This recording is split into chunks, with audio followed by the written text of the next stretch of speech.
já foi dito, meu nome é Davi Santos. Então, 13 anos eu fui eleito prefeito mirim no município de Maracanaú, uma cidade vizinha aqui, a de Fortaleza.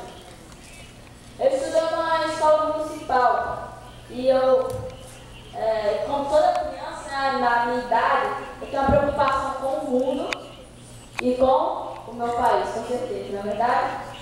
Por isso eu peço a todos aqui, aos presentes, que tenham mais um olhar voltado, algo mais para como está sendo aqui essa solenidade, para nós reunirmos, para discutirmos sobre o que deve ser feito, para que daqui a alguns anos, não só eu, mas eu sou criança, eu sou pequena, tenho muito para viver, daqui a alguns anos, que o que for decidido hoje vai servir para amanhã, vai servir para daqui a alguns anos, vai servir para meus filhos, vai servir para meus netos.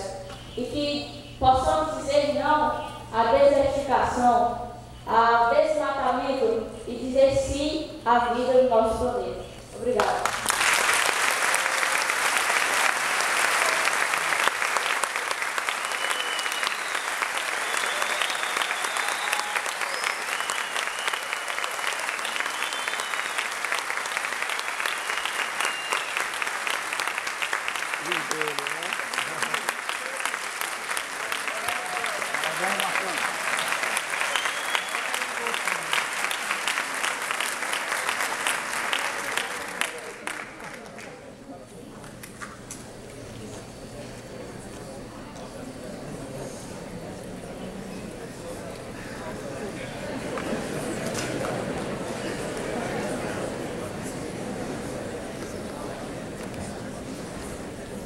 Com a palavra, excelentíssimo senhor secretário executivo.